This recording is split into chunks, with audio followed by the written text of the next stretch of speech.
रोजे तक नहीं रखते और ईद और बकरीद तक की नमाज नहीं पढ़ते, उनके बारे में क्या तसव्वुर किया जाए, किस लिस्ट में उनको जोड़ा जाए। नजर रखो, अगर ये 3 दिन देर से आया तो इसको सजा दो। क्या था ये? बहुत तकरीरें सुनते हो ना, आज सुनो मेरे भाइयों, ये चीजें जरूरी है अपने मुआशरे के अंदर, जरूरी है ये चीजें। हम ये समझते हैं कि मुनाफिक बस वही है, नहीं, मुनाफिक ये भी जो देर से मस्जिद में आए फजर में और इशा में, वो भी मुनाफिक, जो दूसरों को दिखाकर नमाज पढ़े वो भी मुनाफिक, जो सुस्ती और काहली के साथ नमाज पढ़े, बददिली के साथ नमाज पढ़े वो भी मुनाफिक, जो जमात को टाल मटोल कर छोड़कर नमाज पढ़ने का आदी बन जाए, जमात के साथ नमाज न पढ़े वो भी मुनाफिक। और मुनाफिक की पहचान जानना चाहते हो तो वो हदीस सुनिए। अबू हुरैरा रज़ी अल्लाह तआला अन्हु ने फरमाया, अन अबी हुरैरा रज़ी अल्लाह तआला अन्हु क़ाल क़ाल रसूलुल्लाह सल्लल्लाहु अलैहि वसल्लम आयतुल मुनाफिक़ सलास, अल्लाह के नबी सल्लल्लाहु अलैहि वसल्लम ने फरमाया कि मुनाफिक की 3 अलामतें हैं। ये 3 अलामतें हमारे और आपके अंदर तो नहीं पाई जा रही हैं। मुसलमानों जरा गौर से सुनना, अल्लाह के नबी सल्लल्लाहु अलैहि वसल्लम ने फरमाया कि मुनाफिक की 3 अलामतें हैं। पहली अलामत क्या है? इज़ा हद्दसा कज़ब, जब वो बात करता है तो झूठ बोलता है। झूठ बोलने वाला भी मुनाफिक। हम में और आप में तो कोई झूठ बोलने वाला होगा नहीं। मौलवी साहब, अगर लिस्ट देखोगे ना तो मौलवी लोग सबसे ज्यादा झूठ बोलने वाले निकलेंगे, इसमें कोई शक नहीं। मैंने पहले ही कहा था कि मौलवी फरिश्ता नहीं होता। इज़ा हद्दसा कज़ब, जब भी बात करेगा तो झूठ बोलेगा। और जानते हो झूठे की एक पहचान भी बताई अल्लाह के रसूल ने, जो हर बात पे कसम खाए वो भी झूठा। बहुत ज्यादा कसम खाए, अल्लाह की कसम, हर बात अल्लाह की कसम, अल्लाह की कसम, अल्लाह की कसम। स्टेजों पर भी जो बहुत ज्यादा कसमें खाए, मैंने कह दिया जो कहना था। मेरे भाइयों, समझदारा इशारा काफी है। समझदारों के लिए इशारा काफी है। सुन लीजिए मेरे प्यारे साथियों, बहुत ज्यादा कसम खाने वाला, चाहे वो अल्लाह ही की कसम क्यों न खाता हो, चाहे वो मौलवी हो, आलिम हो, पीर हो, वली हो, सारी दुनिया झूठी हो सकती है, मोहम्मद रसूलुल्लाह का फरमान झूठा नहीं हो सकता। अल्लाह के नबी ने फरमाया जो बहुत ज्यादा कसम खाए वो झूठा है। सदर जलसा स्टेज पर बैठे हुए दीगर मुअज़्ज़ज़ उलमा व अहबाब, मुअज़्ज़ज़ सामीन और सामियात, नौजवानों और बच्चों,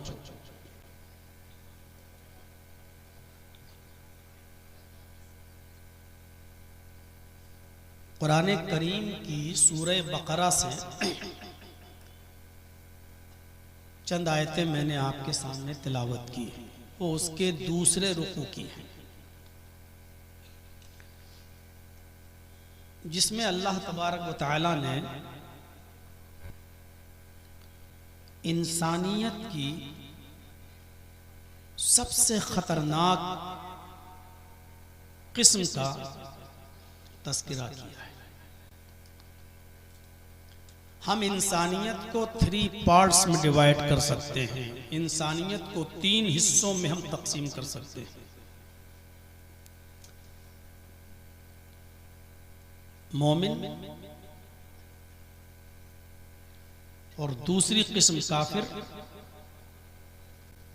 और तीसरी किस्म है जो ना मोमिन है ना काफिर है, इन दोनों के बीच में, जिनके बारे में पता नहीं चलता कि हम इनको मोमिन कहें या हम इनको काफिर कहें। कभी कभी वो बहुत अच्छे अमल करते हैं और कभी कभी वो बहुत बुरे अमल करते हैं। फैसला करना मुश्किल हो जाता है कि इनको हम अहले ईमान में जोड़ें या अहले कुफ्र में जोड़ें।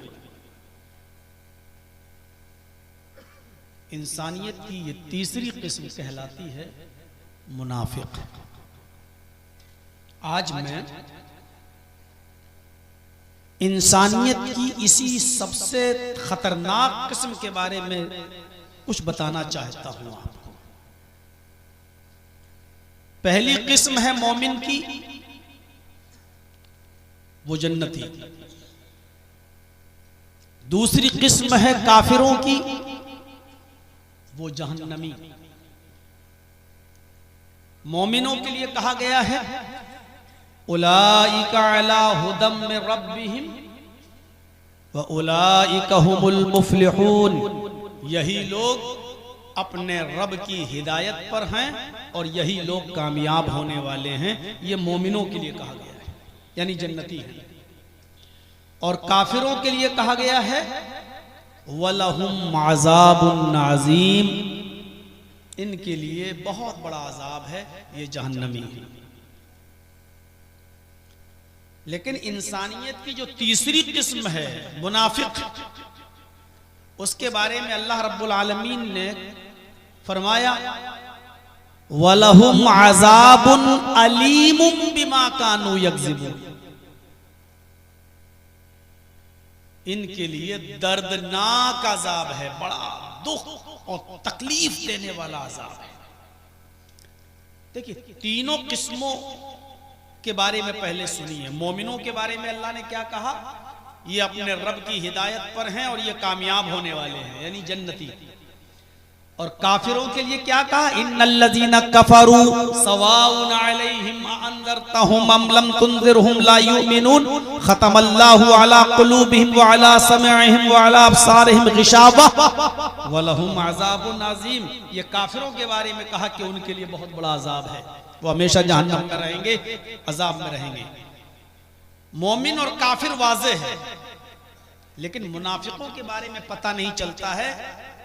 वो हमारे साथ उठेंगे, बैठेंगे, लेटेंगे, जागेंगे, खाएंगे, पिएंगे, शादी करेंगे, ब्याह करेंगे, मस्जिदों में भी आए, सब कुछ करेंगे, लेकिन वो मोमिन नहीं होंगे, वो मुनाफिक होंगे। उनके बारे में अल्लाह ने कहा इनके लिए बड़ा अजाब नहीं है, अजाबुन अलीम। फ़ईल के वजन पर मुबालगा इस्तेमाल किया। इनके लिए बड़ा दर्दनाक और बहुत तकलीफ देने वाला अजाब है, क्योंकि लोग इनसे धोखे में रहते हैं। इनको क्या समझे? व मिनन नासि मन यक़ूलु आमन्ना बिल्लाहि व बिल यौमिल आखिर व मा हुम बिमुमिनीन। कुछ लोग तुम्हें ऐसे मिलेंगे जो अपनी जबान से कहेंगे हम अल्लाह पर ईमान लाए,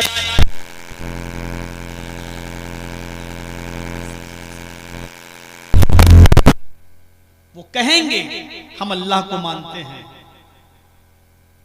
हम रसूल को मानते हैं,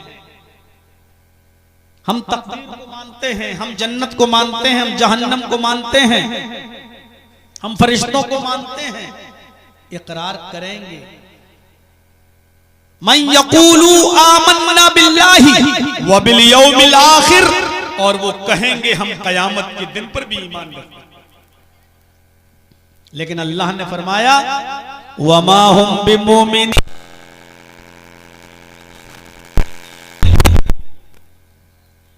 समझ रहे हैं ना?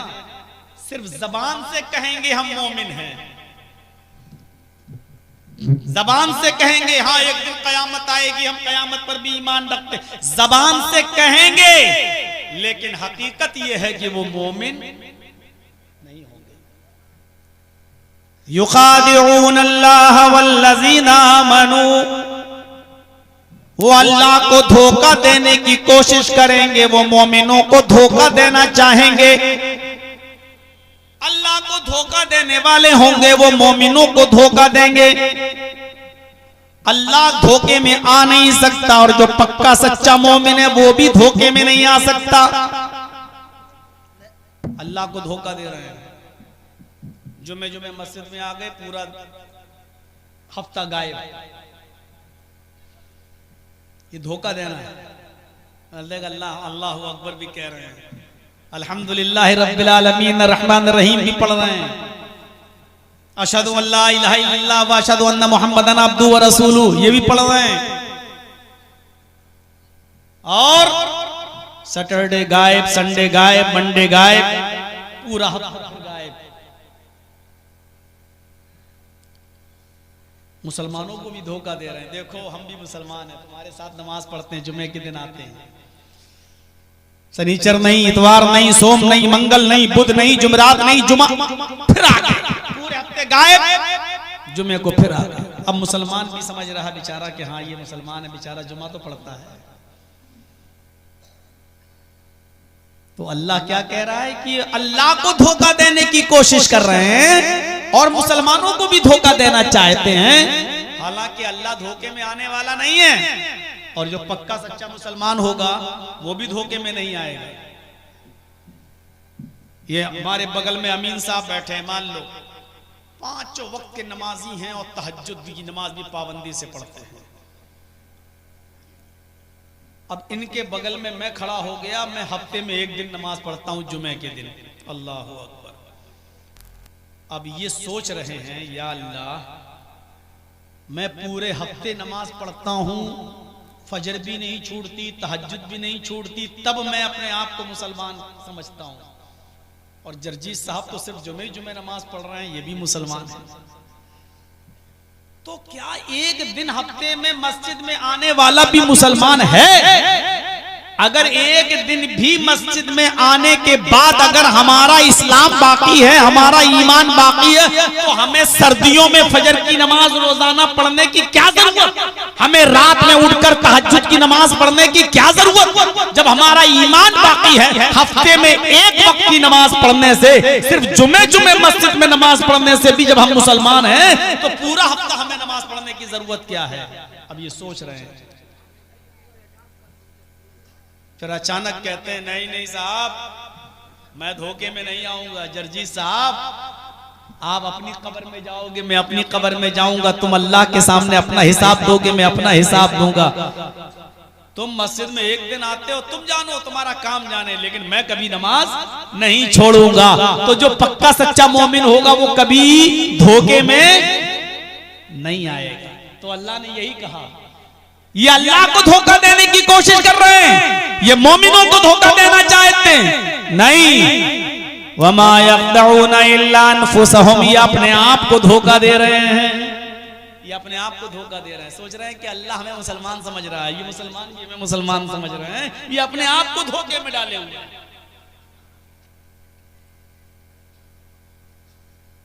क्या कहा?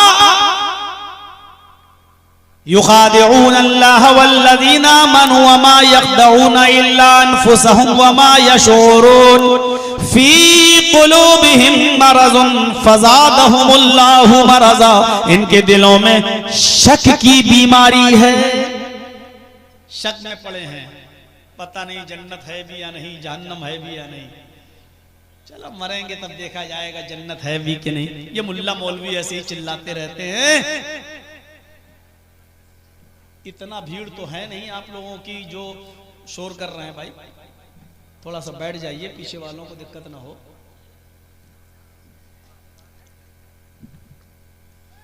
एक तो सबसे लास्ट में ढकेले गए हैं, और फिर भी थोड़ी देर बैठ के आप सुन नहीं पा रहे हैं इत्मीनान से। तो मेरे भाइयों गौर से सुनिए, अभी मैं मुनाफिकत की अलामतें बतला रहा हूं। ये लोग कौन हैं? इनके दिलों में शक की बीमारी है, पता नहीं जन्नत है भी या नहीं, जहन्नम है भी कि नहीं। अरे अरे हम कब्र में अजाब होगा भी या नहीं, हम तो रोजाना कब्रिस्तान से गुजरते हैं, कभी किसी मुर्दे को चिल्लाते हुए नहीं देखते, कभी किसी मुर्दे को चीखते हुए नहीं देखते। और ये मुल्ला मौलवी चिल्लाते हैं कब्र में अजाब होगा, कब्र में अजाब होगा। पता नहीं सही भी है कि झूठ है, जब मरेंगे तब देखा जाएगा। फी कुलूबिहिम मरदुन, इनके दिलों में बीमारी है शक की। फज़ादहुमुल्लाहु मरदा, तो अल्लाह ने उस बीमारी को और ज्यादा बढ़ा दिया। वलहुम अज़ाबुन अलीम, इनके लिए अल्लाह की यहां दर्दनाक और तकलीफ देह अजाब है, बहुत तकलीफ देने वाला अजाब। क्यों? क्योंकि लोग इनसे धोखा खाते हैं। एक तरफ काफिर है, उससे हम धोखा नहीं खाते, हम जानते हैं कि काफिर है, ये हमारा दुश्मन है, हम उससे धोखा नहीं खाते। लेकिन जिसके बारे में पता ही नहीं कि वो मोमिन है कि काफिर है, बीच का है, पता ही नहीं चल रहा है कि असली शक्ल इसकी क्या है, उससे हम धोखा खा जाते हैं। पता नहीं ये हमारे मतलब का है, ये हमारा विरोधी है, हमारा दोस्त है, ये हमारा मुखालिफ है। कुरान ने कहा है ये मस्जिदों में भी आएंगे, अपनी जबान से भी बोलेंगे अल्लाह पर ईमान, कयामत पर ईमान, लेकिन अल्लाह कह रहा वो मोमिन नहीं होंगे, मोमिन नहीं। आपने देखा होगा जो आप लोगों में, हमारे समाज में जो लोग पैदा हुए हैं, इसी समाज में सिर्फ जुमे के दिन नमाज पढ़ते हैं, लेकिन अपने बेटों की और अपनी बेटियों की शादी किस में करते हैं? मुसलमानों ही में करते हैं। कारोबार किस में करते हैं? हम ही लोगों में करते हैं। उठेंगे, बैठेंगे, लेटेंगे, सोएंगे, जाएंगे, जागेंगे, खाएंगे, पिएंगे, शादियां, ब्याह सब अपने मुआशरे और समाज पे करेंगे, लेकिन हाल उनका ये होगा कि अपनी जबानों से अल्लाह अल्लाह भी कहेंगे, हालांकि वो मोमिन नहीं होंगे, दिल से वो अल्लाह पर ईमान रखने वाले नहीं होंगे।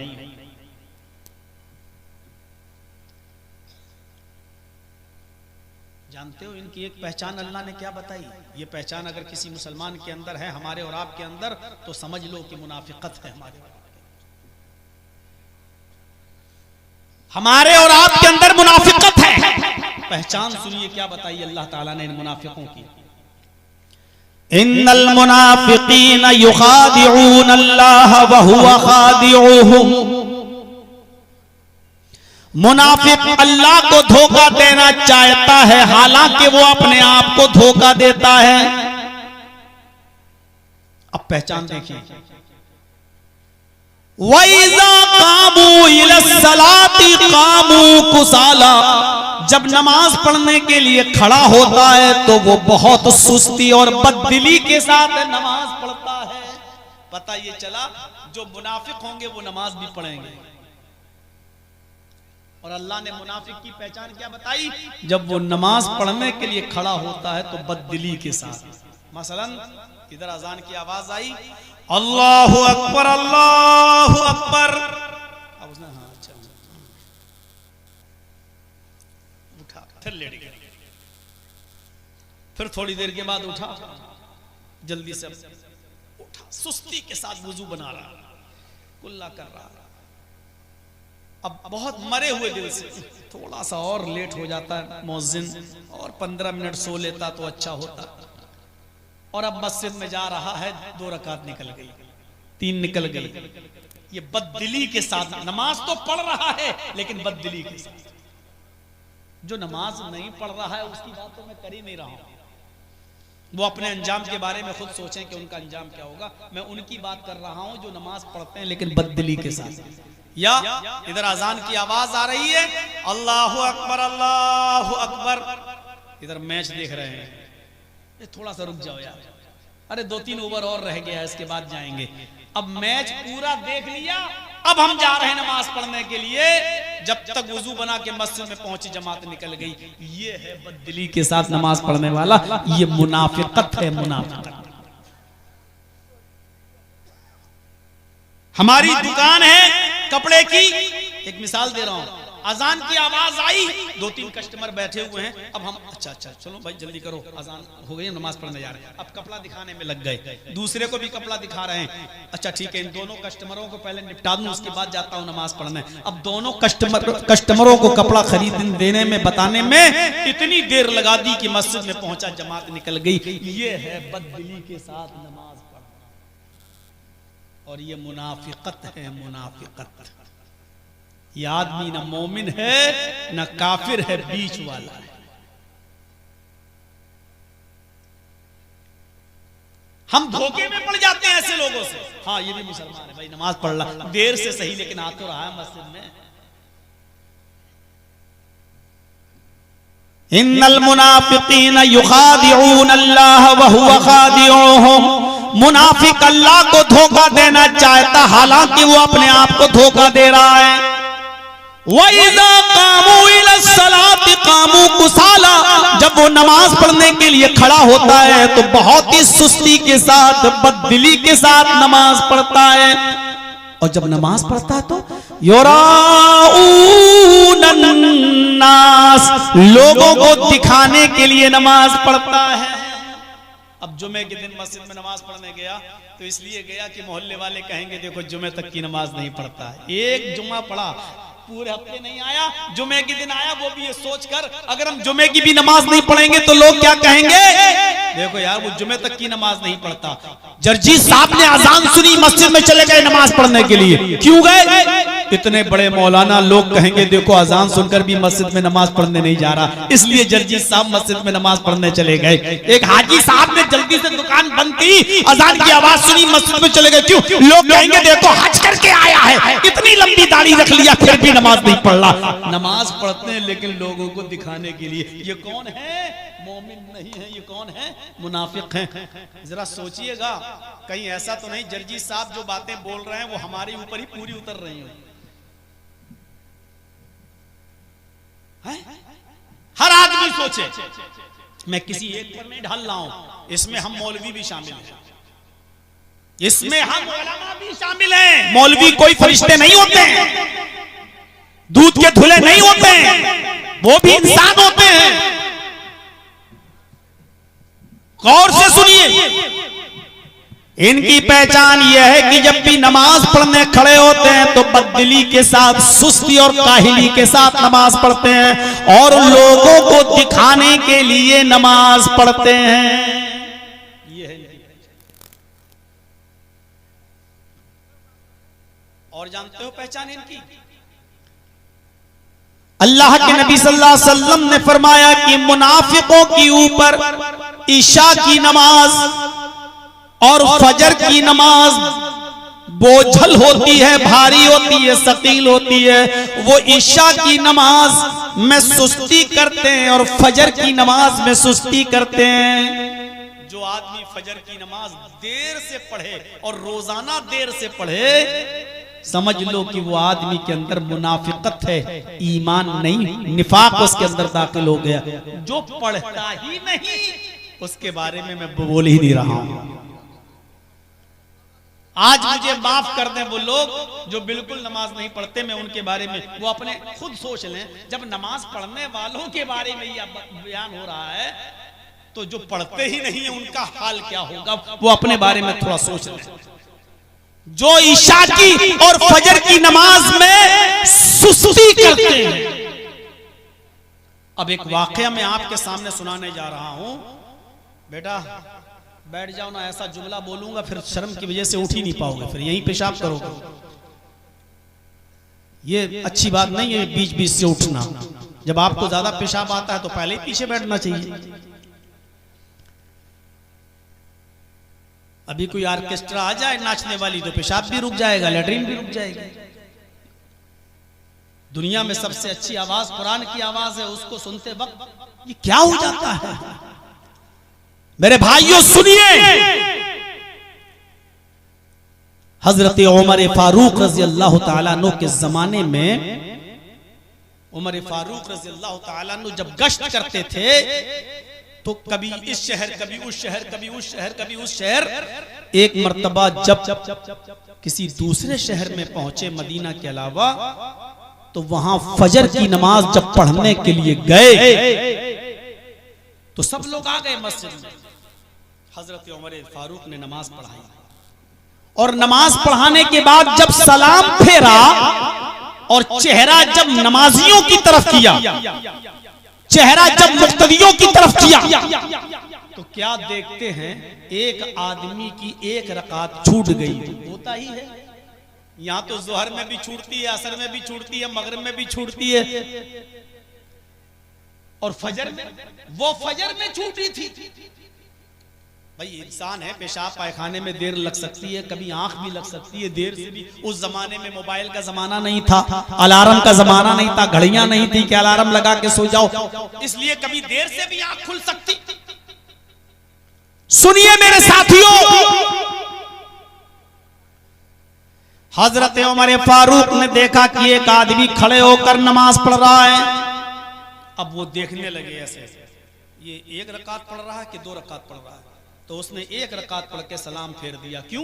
क्योंकि उसने एक रकात हजरत उमर के साथ पढ़ ली थी, एक रकात छूट गई थी, बाद में पूरी कर ली।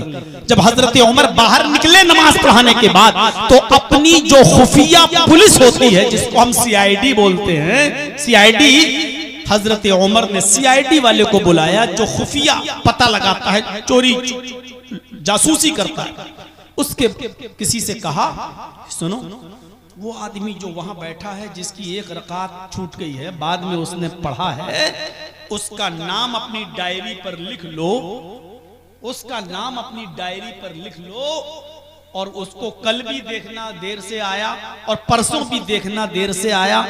अगर ये आज तो देर से आया है, आज मैं कुछ नहीं बोलूंगा, अगर ये कल भी देर से आएगा और परसों भी देर से आएगा, अगर ये 3 दिन तक मस्जिद में देर से आएगा फजर की नमाज पढ़ने के लिए, तो मैं इसको सख्त सजा दूंगा।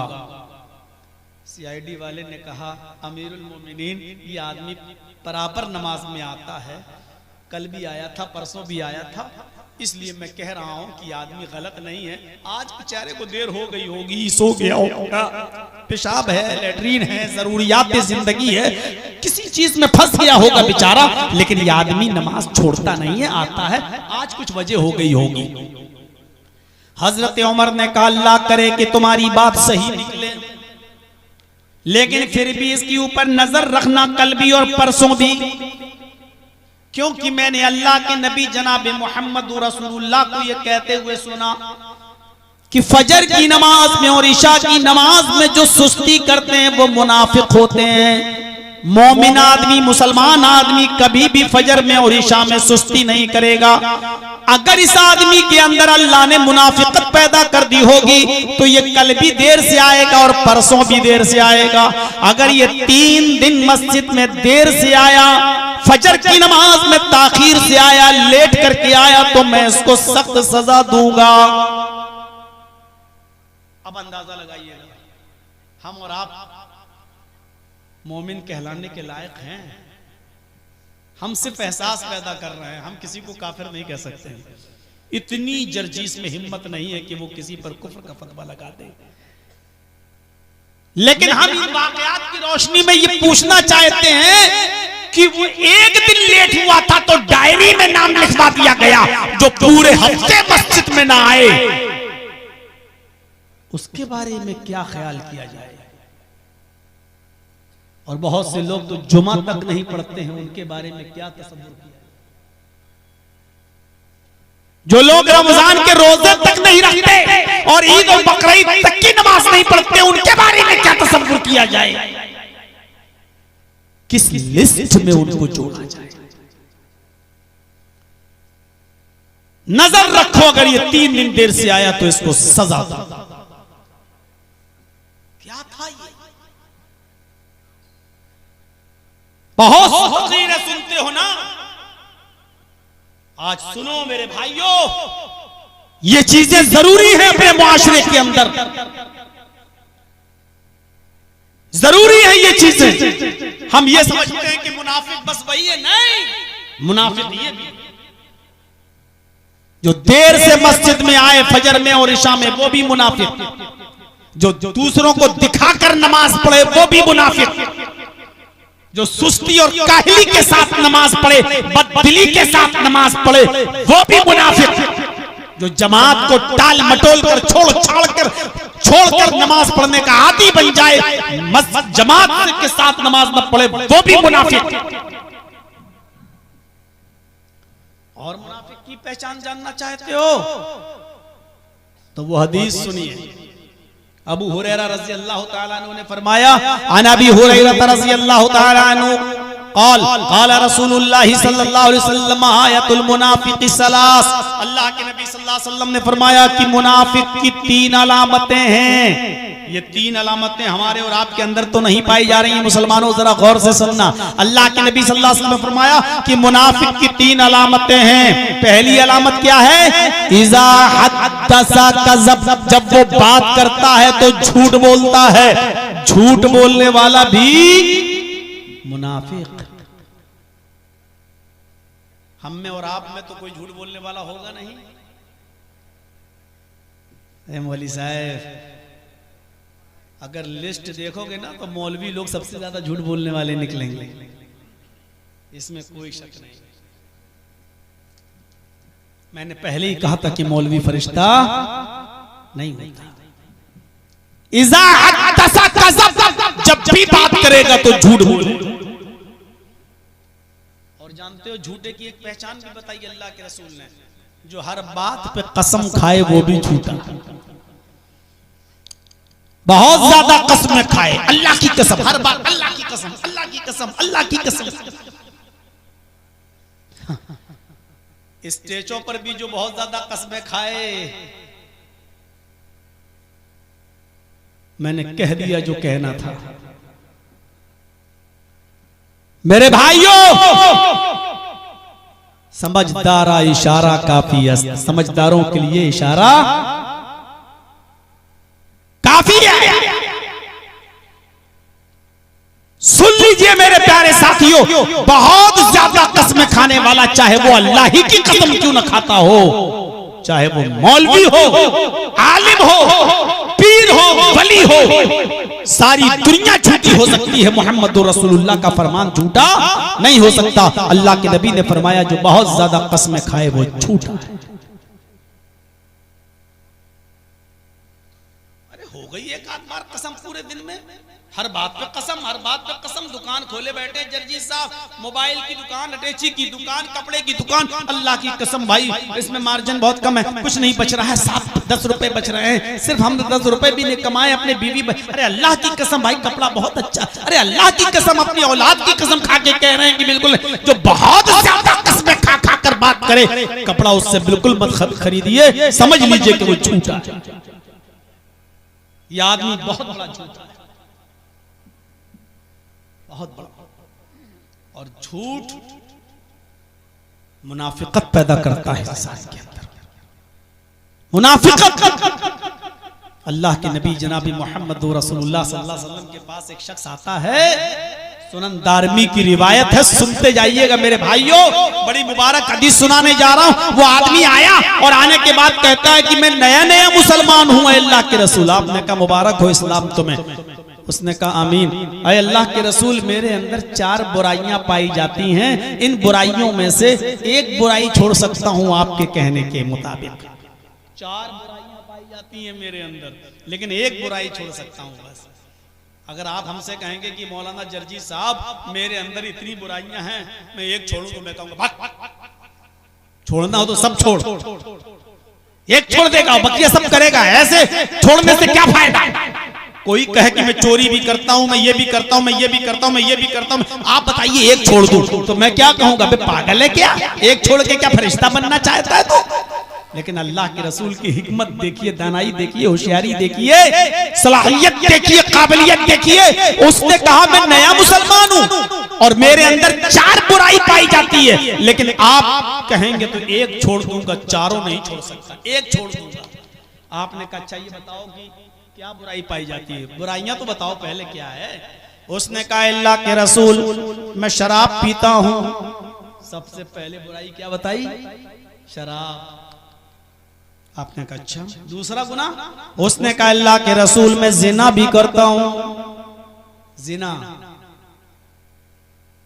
आपके इलाके में तो होता नहीं होगा। अरे क्या बात कर रहे हो मौलाना साहब, यहाँ तो 5-5 बच्चों की अम्मा दूसरों के साथ भाग जाती है बच्चों को छोड़ के। क्या बात कर रहे हैं आप? हमारी सोसाइटी में जिना बहुत आम हो गया है और लोग अब इसको जिना समझते कहां, अब तो इसको शाही शौक समझने लगे, ये बादशाहों वाला शौक समझने लगे हैं। जैसे कभी नवाबों वाली जिंदगी थी ना, लोग कहते थे कि 300-300 महारानियां रखते थे, ये शौक हो गया है आज के जमाने में। उसने कहा अल्लाह के रसूल मेरे अंदर एक बुराई है कि मैं शराब पीता हूं, और शराब पी के जब नशा आता है तो नशे में मैं जिना भी करता हूं, मेरी एक गर्लफ्रेंड है। ये तर्जुमा ज्यादा बेहतर रहेगा आज के मौजूदा जमाने के हिसाब से। मेरी एक दोस्त है, एक से है मेरे कनेक्शन, ताल्लुक है मेरा, मैं जिना भी करता हूं। आपने कहा अच्छा, और तीसरी बुराई? कहा अल्लाह के रसूल तीसरी बुराई यह है कि मैं चोरी भी करता हूं, और ये सब काम मैं रात में करता हूं। आपने कहा तीन ही तो बताए हैं, चौथा? का चौथा काम तो मैं दिन में भी करता हूं और रात में भी करता हूं, दिनों रात। का क्या? का मैं झूठ भी बोलता हूं। 4 गुनाह बताए उसने। फिर से सुनिए, मैं रात में चोरी करता हूं, मैं रात में शराब पीता हूं, शराब के नशे में जब शराबोर हो जाता हूं, धुत हो जाता हूं, तो मैं जिना भी करता हूं। जब नशा उतर जाता है तो रात के अंधेरे में मैं चोरी भी करता हूं, और चौथा गुनाह यह है कि मैं झूठ भी बोलता हूं। अल्लाह के नबी ने कहा अच्छा 4 गुनाह हैं तुम्हारे अंदर, बुराइयां, एक छोड़ सकते हो। कहा अच्छा तुम झूठ छोड़। हंसने लगा, बड़ी तेज हंसता है। झूठ? अरे आपने तो बहुत आसान बुराई बता दी है। अगर आप कहते चोरी छोड़ो तो मेरे लिए मुश्किल होता, क्योंकि घर का गुजर बसर चोरी में चलता। आपने चोरी नहीं छोड़वाई, चलो। जिना कहते तो मुश्किल होता, क्योंकि वो लड़की हमें छोड़ नहीं सकती, बड़ा इश्क है उससे हमें, हम भी उसके बिना नहीं रह सकते, वो भी हमारे बिना नहीं। चोरी कहते, शराब कहते, जिना कहते तो मुश्किल होता मेरे लिए, लेकिन आपने झूठ। और सुनो अल्लाह के अल्फाज, अपना हाथ बढ़ाइए अल्लाह के रसूल। आपने बढ़ाया, उसने अपना हाथ अल्लाह के नबी के हाथ पर रखा और कहा मैं आपके हाथ पर हाथ रखकर बैत करता हूं, और अल्लाह को की कसम खाकर कहता हूं कि मैं झूठ नहीं बोलूंगा। अल्लाह के रसूल ने कहा अल्लाह तुझे तेरी बात में सादिक रखे, सच्चा उतारे, पूरा करे, तुझे अपनी बात पूरा करने की तौफीक दे। गया यहां से, रात में उठा, शराब पीने के लिए गया, शराब का ढक्कन खोला, शराब को मुंह तक ले गया, लेकिन पीता नहीं, वापस कर लेता है और कहता है अगर अल्लाह के रसूल ने कल पूछ लिया मुझसे कि बता शराब पी थी या नहीं पी थी, अगर कल अल्लाह के रसूल मुझसे ये पूछ लें कि शराब पिया था या नहीं पिया था, और मैंने कह दिया कि हाँ पिया था, तो जब मैं खुद ही अपने जुर्म को कबूल कर लूंगा तो गवाह की जरूरत ही नहीं है। जब मैं खुद ही जुर्म कबूल कर लूंगा तो 40 कोड़े मारे जाएंगे मेरे, फिर तो किसी गवाह की जरूरत ही नहीं। अगर मैंने कह दिया कि हाँ मैंने शराब पी थी तो मुझे 40 कोड़े मारे जाएंगे। कि झूठ तमाम गुनाहों की जड़ है। आज हम कारोबार में झूठ बोलते हैं, बिजनेस में हमारा झूठ, नौकरी में हमारा झूठ, बच्चों से हम झूठ, बीवी से हम झूठ। झूठ ना बोले तो हमारा खाना हजम नहीं होता। मेरे भाइयों, जिना की सजा ये बताई गई है कि 100 कोड़े, वो भी किसके लिए? गैर शादीशुदा के लिए।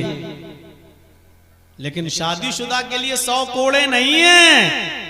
अगर कोई शादीशुदा शख्स जिना करता है तो उसकी सजा यह है कि अगर मर्द है शादीशुदा तो उसको पत्थरों से मारा जाएगा, और दौड़ा दौड़ा के मारा मारा जाएगा। और अगर औरत है शादीशुदा तो उसको जमीन में सीने के बराबर गाड़कर उसके सरों पर पत्थर उस वक्त तक मारा जाएगा जब तक कि वो मर न जाए, उसकी रूह न निकल जाए। ये है शादीशुदा जिनाकारों की सजा। हमारे मुआशरे में ये पनप रहा है, बड़े जोरों शोर के साथ जिनाकारी और अय्यारी और मक्कारी हो रही है। मेरे भाइयों, अगर इस पर कदगन न लगाई गई, इस पर रोक न लगाई गई तो ये मुआशरा बहुत तेजी के साथ बर्बादी की तरफ चला जाएगा। मेरे भाइयों, डरो अल्लाह की तरफ से, कहीं पत्थरों की बारिश न हो जाए, कहीं हम हलाको बर्बाद न कर दिए जाएं। जिस बस्ती में जिनाकारी आम हो जाती है, अल्लाह की रहमत उस बस्ती से रोक ली जाती है। हम अपनी बस्ती पर गौर करें। मदरसा बनाया, कमेटी है ना, एक और कमेटी बनाओ जो नजर रखे। लड़की पढ़ने जा रही है तो किसके साथ जाती है, किसके साथ आती है, कितने बजे जाती है, स्कूल की छुट्टी कितने बजे हो रही है, किस स्कूल में पढ़ रही है। मां बहन बेटियों की इज्जत के खातिर आपको ये कमेटी बनाना पड़ेगी। कुरान कहता है तुम में जो गैर शादीशुदा हैं उनकी शादियां करा दो। वअनकिहुल अयामा मिनकुम,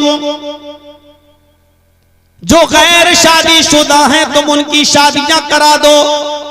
पूरे गांव, बस्ती और समाज को कहा जा रहा है ये ढूंढो कि कौन गैर शादीशुदा है, बालिग हो चुका है और लड़का हो या लड़की, शादियां करा दो। ये पूरे समाज की जिम्मेदारी है। अरे फला की बेटी बड़ी हो गई है, सोचता ही नहीं है अपनी बेटी की शादी के लिए, तो तुम क्या कर रहे हो, क्यों नहीं कराते हो? ये जिम्मेदारी पूरे समाज की है। अगर किसी एक आदमी की बेटी जवान हो चुकी है तो पूरे गांव की जिम्मेदारी है कि जल्द से जल्द उसका निकाह करवाया जाए। कोई एक लड़का बालिग हो गया है तो पूरे गांव की जिम्मेदारी है कि उस लड़के की जल्द से जल्द शादी करा दो, क्योंकि जब तक वो बालिग लड़का और लड़की कुंवारे रहेंगे और शादी नहीं करेंगे तब तक आप और हमारी किसी की बहन, किसी की बेटी महफूज नहीं है। ये खुले सांड कभी भी हमारी बहन और बेटियों पर हमला कर सकते हैं। इन खुले हुए सांडों को रोको। इसी कुरान ने कहा कि वअनकिहुल अयामा मिनकुम, तुम में जो गैर शादीशुदा है उनका निकाह करवाओ। ये समाज की जिम्मेदारी है, ये सोसाइटी की जिम्मेदारी है। अल्फाज बहुत सख्त है मेरे, खुले हुए सांड। 25 साल की उम्र हो गई है लड़के की, 25 साल की उम्र हो रही लड़की की शादी नहीं हो रही। साहब आप सोच लो कि ये दोनों फितना है, ये समाज को कभी भी गंदा कर सकते हैं, कभी भी गंदा कर सकते हैं। और इसीलिए शादियों पर इतना ज्यादा उभारा है। अल्लाह के नबी जनाब मोहम्मद रसूलुल्लाह सल्लल्लाहु अलैहि वसल्लम ने इतना उभारा है, इतना उभारा है, फरमाया है कि आए लड़के वालों, अगर कोई लड़की तुम्हें दीनदार नजर आए तो तुम अपने लड़के का निकाह उस लड़की से कर दो। और आए लड़कियों वालों, अगर कोई दीनदार लड़का तुम्हें नजर आए, अगर कोई दीनदार लड़का तुम्हें नजर आए और उसकी दीनदारी तुम्हें खुश कर दे, उसका नमाज और रोजा तुम्हें पसंद आ जाए, फज़व्विजूहु, तो अपनी बेटी का निकाह उस लड़के के साथ कर दो। इल्ला तफ़अलूहु तकुन फितनतुन फिल अर्ज़, अगर तुम ऐसा नहीं करोगे, आए लड़कियों के माँ बाप, अगर दीनदार लड़का और नेक लड़के का पैगाम तुम्हारे घर से निकल गया, छूट गया और तुमने उसको मायूस जाने दिया, उसको अपनी बेटी के साथ शादी करने से मना कर दिया, तो इस जमीन में फितना फैलेगा और फसाद बर्पा हो जाएगा। तकुन फितनतुन फिल अर्ज़ि व फसादुन अरीज़, जमीन पर लंबा चौड़ा फितना देखोगे और लंबा चौड़ा फसाद बर्पा होगा। आज जिनाकारी के दरवाजे हमने खुद खोले हुए हैं, खुद खोले हुए हैं आज हमने जिनाकारी के दरवाजे।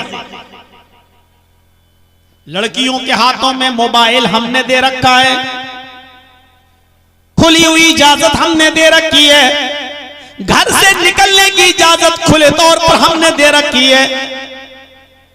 और कितनी शर्म की बात है कि हमारी अपनी बीवी भी इस बात पर नाराज नहीं होती है कि मेरी छोटी बहन को यानी अपनी साली को मेरा शौहर मेले में ले जा रहा है, जलसों में ले जा रहा है, स्कूल छोड़ने के लिए ले जा रहा है।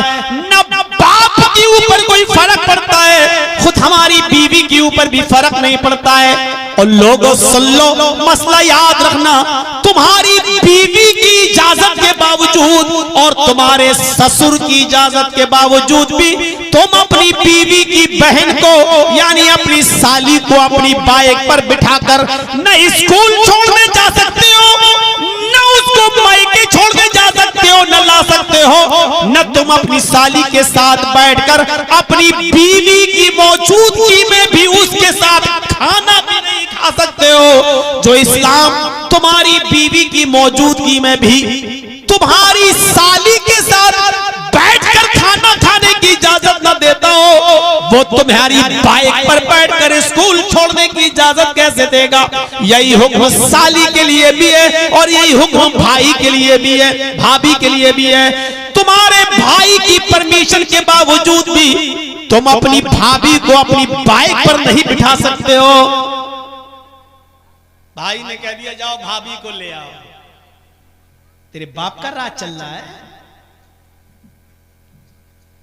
जिस भाभी के लिए देवर से इतना पर्दा बताया कि अल्लाह के नबी ने कहा या रसूल अल्लाह, सहाबी ने कहा, एक औरत ने पूछा अल्लाह के रसूल क्या देवर से भी मैं पर्दा करूं? तो अल्लाह के नबी कहते हैं अलहमुल मौत, देवर तो भाभी के लिए मौत है, देवर से तो सबसे ज्यादा पर्दा करना है। साली को अपने बहनोई से पर्दा है, चाहे बड़ा हो या छोटा, साली चाहे बड़ी हो या छोटी, उसको अपने बहनोई से भी पर्दा है।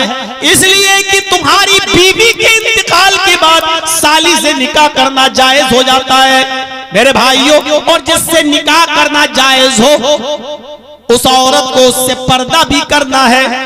मेरे प्यारे भाइयों, आज ज़िनाकारी मक्कारी के दरवाजे हमने खुद खोले। हजरत ज़करिया अलैहिस्सलातु वस्सलाम को देखो, उन्होंने मरियम के पास मस्जिद के मेहराब में जब बेमौसम फल देखा तो पूछा अन्ना लकी हाज़ा, आए मरियम ये फल तेरे पास कहां से आए? कहां से आए?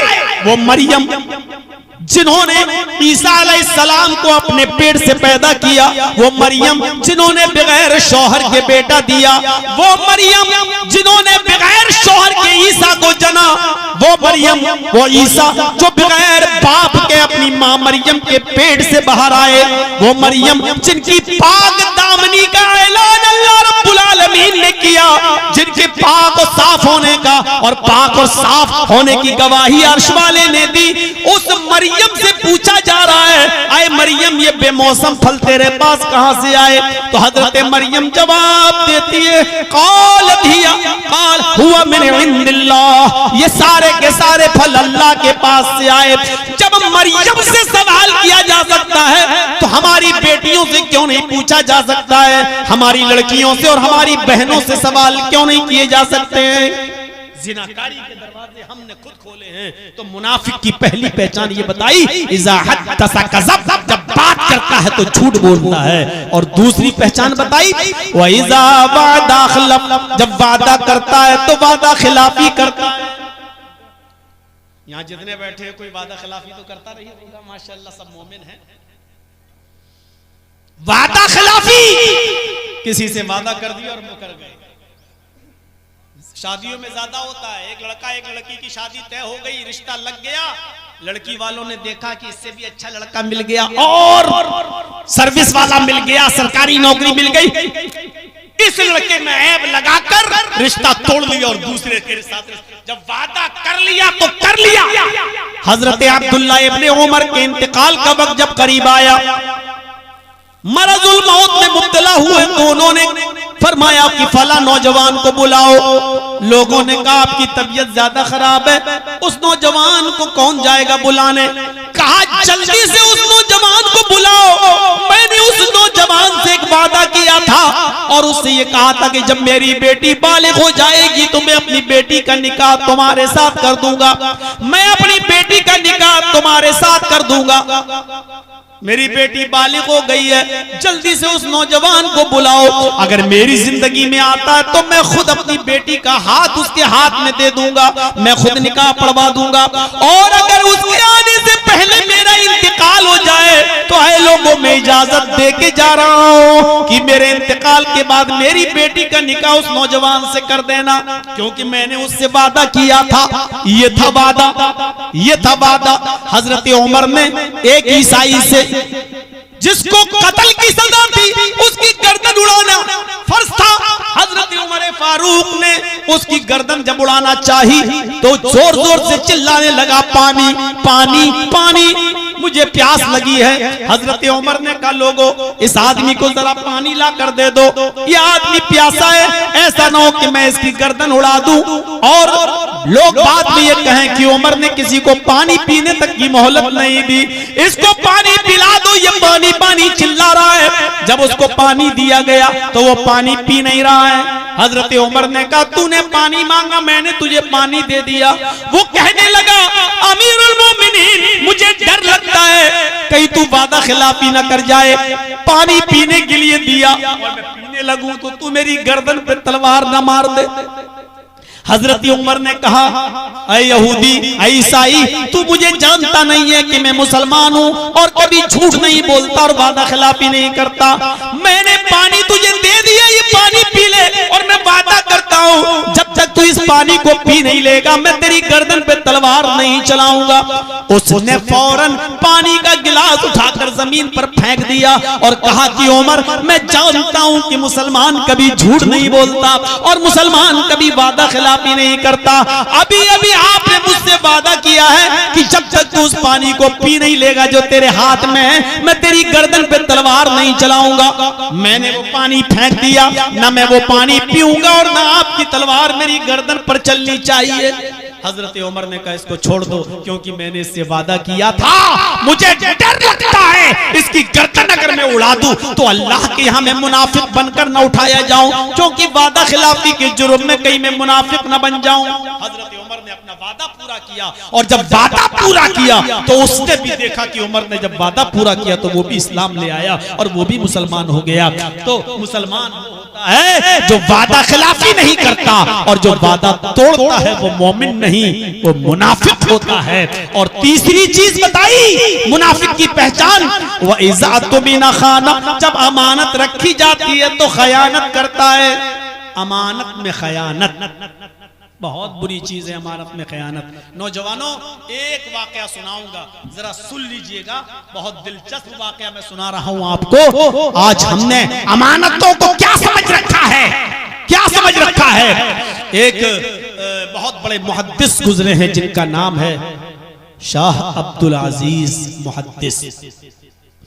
शाह अब्दुल अजीज मुहद्दिस दहलवी रहमतुल्लाह अलैह ने एक किताब लिखी है, उस किताब का नाम है बुस्तानुल मुहद्दिसीन।